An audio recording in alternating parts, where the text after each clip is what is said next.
Richie, one that we did ask the other guys when they were in here before. You don't get any points for the World Cup table for winning these matches, but how important is it for momentum and everything else that the Wallabies come out on top this weekend? Oh, mate, it's massive. Every time you put on the gold jersey, you're representing the country. So that's super important. We've got a job to do there. And then, just building momentum through the rugby championships. You saw starting to build our game, so very important for us to keep doing that this weekend and get some momentum leading into that Georgian test in the World Cup. I know Eddie keeps talking about the improvements that the team has shown. Do the group feel it as well? Yeah, absolutely, mate. You just had to look at that first half of the Dunedin that's in that Dunedin there, mate. It's like, the boys played really well there. We just wasn't a complete game that second half. So we're building, mate, and we're practicing that training under fatigue, and it's coming a long way. Hi, it's Mel from AAP. Richie, I've also got a question for you, but about it's very unusual that the Wallabies have got two locks who actually, have been playing in France. I don't know if you speak French, or you probably understand more than you speak. I'm not quite sure, but does that help in terms of the line-out calls and especially coming up against France this weekend? As in the language, a little bit. I can speak a little bit. Probably should. I've been here for 5 years now. Probably should speak better, but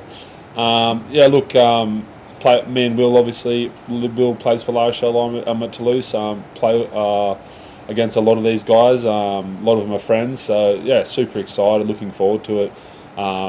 In front of 80,000 people at the Stade de France. It's going to be massive. Is your brother coming over to watch it all? No, have you spoken to him much about it all? I mean, was this something that you guys maybe wanted to do together, and how's that all worked out? To be honest, it was probably the reverse. I was probably planning on sitting in the crowd having a few beers watching him play, to be fair, but the roles are reversed, and no, I speak to him a little bit. He's up in Japan in pre-season focusing with his club, so but we speak a lot, a couple of times a week. I pick his brain. Obviously he's been here last World Cup, and a lot of experience, so I pick his brain a bit, but Just building off that, guys like Antoine, Thomas Ramos, it's a fairly decent two-long contingency in this French squad. Do you what's the sort of communication like with them? Does it, when you get into a week like this, does it shut off? Were they sort of talking when you're making debut? What's the sort of relationship with those guys like?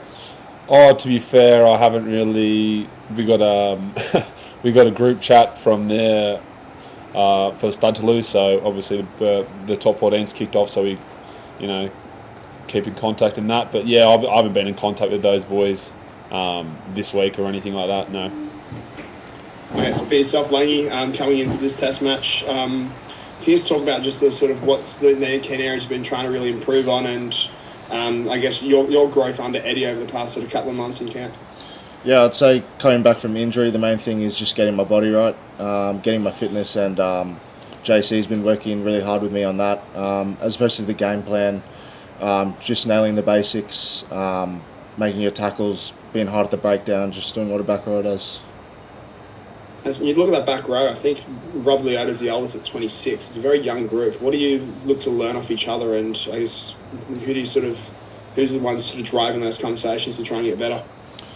Yeah, Robbie's really good at that. He's key at defensive sort of pitches. Big Bobby, obviously, big body to run at. It's really a privilege to learn from them, especially with their test experience.